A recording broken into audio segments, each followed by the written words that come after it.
মুসলিম পরিবারে জন্ম নিয়েও হালাল খায় না, বেশিরভাগই হারামের সাথে থাকে। আমাদের সমাজের ম্যাক্সিমাম সুদখোর এখন ম্যাক্সিমাম। সুদ কি? আমার কাছে শোনেন সুদ কি, বাকিদের কথা বাদ দেন। আমার কাছে শোনেন সুদ কি জিনিস। সুদ ইজ ইকুয়াল টু নিজের মায়ের সাথে সেক্স করা। আমার কাছে শোনেন সুদ কাকে বলে। সুদ ইজ ইকুয়াল টু আল্লাহর সাথে যুদ্ধ করা। সুদ সমান সমান রাসূল মুহাম্মদ সাল্লাল্লাহু আলাইহি ওয়াসাল্লামের বিরুদ্ধে অস্ত্র ধরা। সুদ সমান সমান নিজের মাকে বিয়ে করা। সুদ সমান সমান 36 বার জিনা করা, তাও 1 দিরহাম সুদ। 1 দিরহাম সুদ কোথায় আছে এগুলা? আমি কি আসমান থেকে কথাগুলো বললাম? সহিহ বুখারীর হাদিসে নবী সাল্লাল্লাহু আলাইহি ওয়াসাল্লাম বলেছেন সুদের পাপের 70টা শাখা আছে। কয়টা ভাই? আরেকটা হাদিস পেয়েছিলাম সেখানে আছে 73টা শাখা। কয়টা? যার সবচেয়ে নিচের শাখাটার নাম হলো নিজের মাকে বিয়ে করা। আমরা প্রত্যেকেই মায়ের সাথে জিনা করি যারা সুদ খাই। আমাদের মধ্যে যারা সুদ খাই প্রত্যেকেই তার মায়ের সাথে রাত কাটায়। আর কিভাবে বললে কথাগুলো কানে যাবে, কোন কলবে আঘাত করবে আমার জানা নাই। আমরা এটা শুধু খাই না, এটা ফরজ হয়ে গেছে এখন। কারণ এই বিশ্ব ব্যবস্থা পরিচালিত হচ্ছে ইহুদিদের হাত দিয়ে, এই বিশ্ব ব্যবস্থা পরিচালিত হচ্ছে খ্রিস্টানদের হাতে, এই বিশ্ব চালায় এখন জায়নিস্টরা, এই বিশ্ব চালায় জাতিসংঘ, এই বিশ্বের অর্থনীতি চালায় ওয়ার্ল্ড ট্রেড, এটা বাণিজ্য, ওয়ার্ল্ড ট্রেড অর্গানাইজেশন, এটা বাণিজ্য চালায়। IMF, world bank, federal reserve bank, এরা চালায় বিশ্ব অর্থনীতি। এরা প্রত্যেকেই সারা বিশ্বের প্রত্যেকটা দেশের সেন্ট্রাল ব্যাংকে সুদ খাওয়ায়। এবং সেন্ট্রাল ব্যাংকের আন্ডারে যত ব্যাংকিং সিস্টেম আছে সবগুলো সুদ ভিত্তিক। সব ব্যাংকিং সিস্টেম, সব এনজিও, সব সমিতি কোনো না কোনো ভাবে সুদের সাথে সম্পৃক্ত আছেই আছে। ওইখানে নাম লিখানোর জন্য, ওই টাকা দেওয়ার জন্য মাথার ঘাম পায়ে ফেলে আপনি পরিশ্রম করেন। আমরা প্রত্যেকেই মায়ের সাথে জিনা করি, নাউজুবিল্লাহ। আমরা প্রত্যেকে আল্লাহর সাথে যুদ্ধ করি, আমরা প্রত্যেকে রাসূলের বিরুদ্ধে যুদ্ধ করি। এরপরেও আমরা মুসলমান দাবি করি, জান্নাত পেতে চাই। আর কিভাবে বললে কথাগুলো বুঝবেন আমি জানি না। সূরা বাকারার 279 থেকে আয়াতগুলো পড়তে থাকেন। ইয়া আইয়ুহাল্লাযীনা আমানু, হে মুমিনগণ, ইত্তাকুল্লাহ, আল্লাহকে ভয় করো। ওয়া যারু মা বাকিয়া মিনার রিবা, সুদ ছেড়ে দাও। ইন কুনতুম মুমিনিন, যদি মুমিন হয়ে থাকো সুদ ছেড়ে দাও। ফা ইন লাম তাফআলু, যদি সুদ না ছাড়োস, কথাটা এরকম ঢাকাইয়া ভাষা, যদি সুদ না ছাড়োস, ফাযানু বিহারবিন মিনাল্লাহি ওয়া রাসূলিহি, তাহলে আল্লাহ এবং তার রাসূলের সাথে যুদ্ধের ঘোষণা শুনে না। আল্লাহ এবং তার রাসূলের সাথে যুদ্ধ করে কেউ সফল হবে? কি হবে আমি বলে দেই সামনে।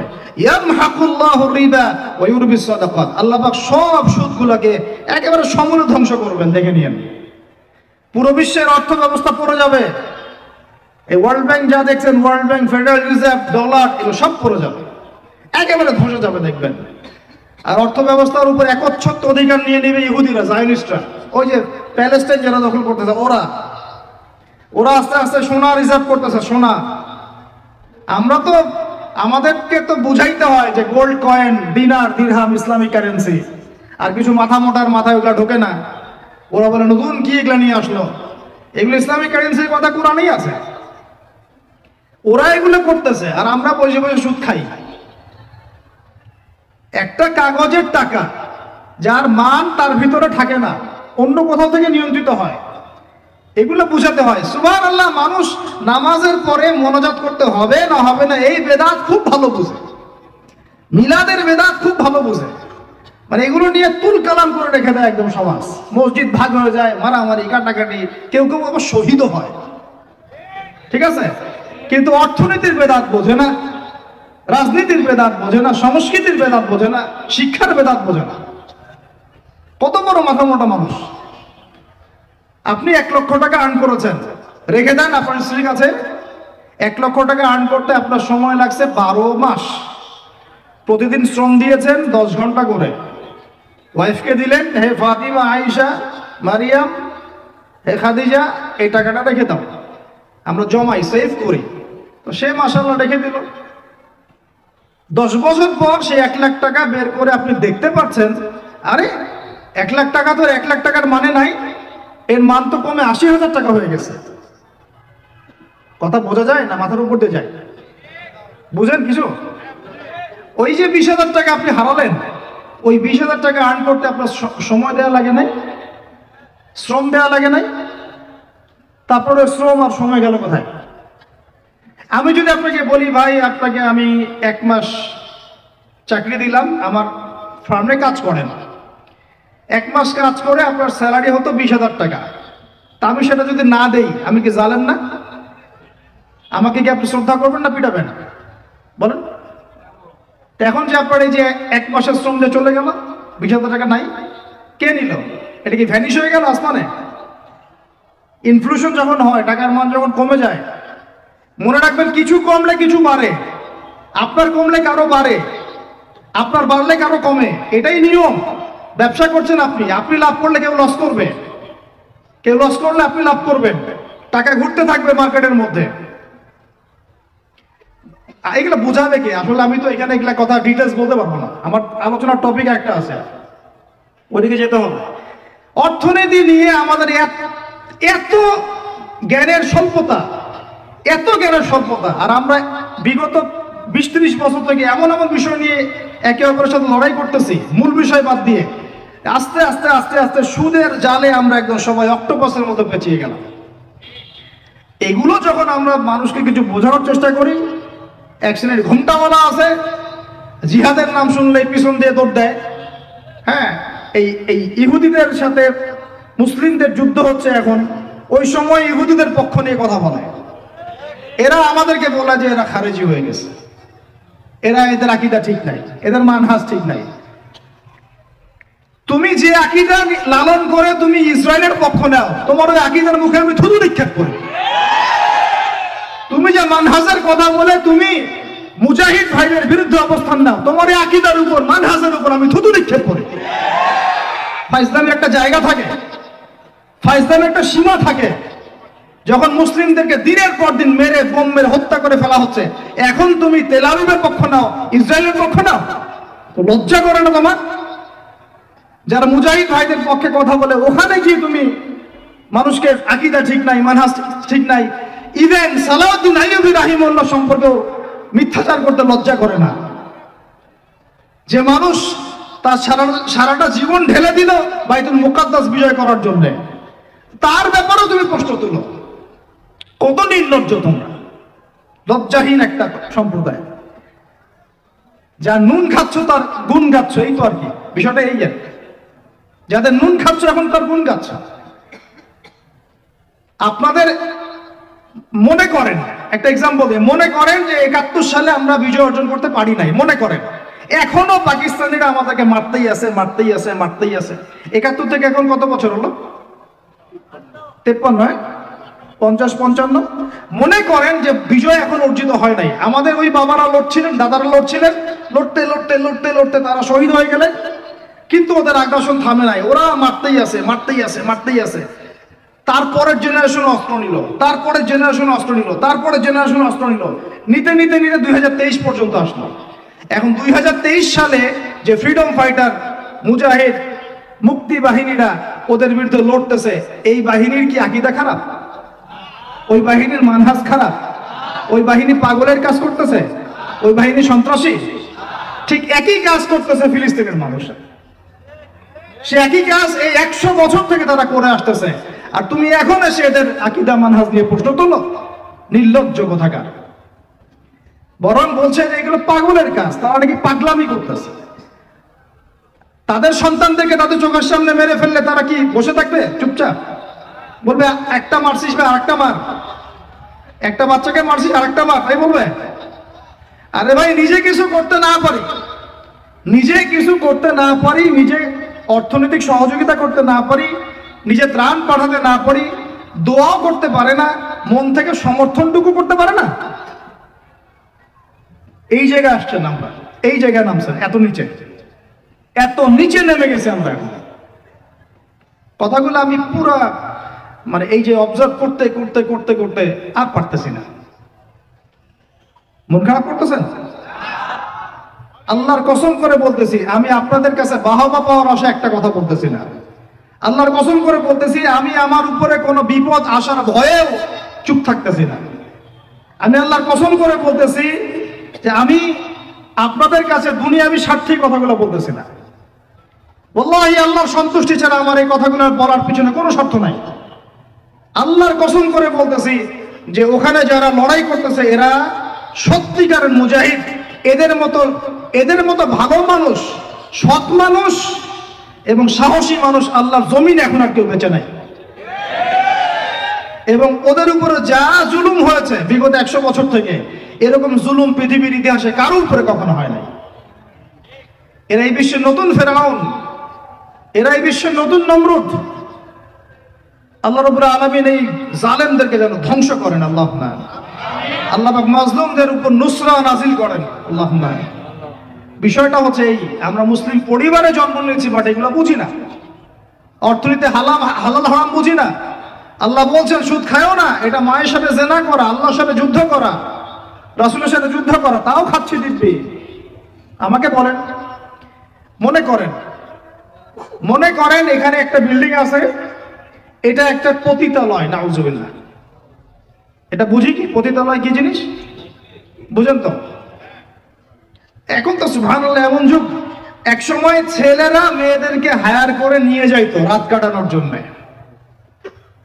এই 10-15 বছর আগের কথা বলছি। ছেলেরা মেয়েদেরকে এক রাতের জন্য হায়ার করতো। এটা জানেন না আপনারা? এখন কোন যুগ জানেন? আমরা ঢাকা শহরেও থাকি। এখন এমন যুগ চলতেছে, একটা ছেলে রাত কাটার জন্য আরেকটা ছেলেকে হায়ার করে। আমি বলেছি না শুরুতে, আল্লাহর গজব জোর করে টেনে নিয়ে আসতেছে। মাঝে মাঝে একটু নড়তেছে না ভূমিকম্প, এগুলো কিচ্ছু না, একটা বড় কিছু হবে। আল্লাহ মাফ করুক আমাদেরকে, আমার মন বলে একটা বড় কিছু হবে। যা শুরু করছি আমরা আল্লাহর সাথে আমরা যা দ্রোহিতা শুরু করেছি, ব্যক্তি জীবন থেকে শুরু করে রাজনীতি পর্যন্ত, আল্লাহর গজব জোর করে টেনে নিয়ে আসতেছে। আমার এখানে শিক্ষা প্রতিষ্ঠান গড়ে তোলা কোনো উদ্দেশ্য না। আমার উদ্দেশ্য হচ্ছে আপনাদের মধ্যে আকীদা আমলের পরিবর্তন আসুক, বুঝ আসুক, ওয়ার্ল্ড অ্যাফেয়ার্স সম্পর্কে বুঝেন, ব্যক্তি জীবন বোঝেন, সুন্নত বোঝেন, তাওহীদ বোঝেন, শিরক বোঝেন, হালাল হারাম বোঝেন, ওয়ার্ল্ড অ্যাফেয়ার্স বোঝেন, অর্থনীতি বোঝেন, সামনে কি হতে পারে এই বিষয়ে সচেতন থাকেন, সেইভাবে জীবনটাকে ঢেলে সাজান। এটা উদ্দেশ্য। আলিফ বা তা পড়ানোর উদ্দেশ্য না আপনাদেরকে। এটা বাসায় পড়তে পারবেন যে কোনো হুজুরের কাছে। শিক্ষা নিয়ে আমি কিছু কথা বলে শেষ করে দেব, তার আগে আমি বোঝানোর চেষ্টা করতেছি। আল্লাহর কসম, আমরা লা ইলাহা ইল্লাল্লাহ কালিমার মর্মই বুঝি না। কোন কালিমা পড়ে মুসলিম হয়েছে আমরা? এখন এই যুগ চলছে। মনে করেন এরকম অনেকগুলো পতিতা মেয়ে একটা জায়গায় থাকে, মানুষ ওখানে গিয়ে রাত কাটায়, এটা বলে পতিতালয়। এখানে কেউ ম্যানেজার, এখানে কেউ আগিয়ে দেয় দালাল, এখানে কেউ দরজায় দাঁড়িয়ে থাকে সিকিউরিটি গার্ড, এখানে কেউ মনে করেন রেজিস্টার নেয়, লিখে। বুঝতে পারছেন? এরকম একটা সিস্টেম চলছে। মনে করেন এখানে, আল্লাহ না করুক, এখানে একটা কিছু আছে।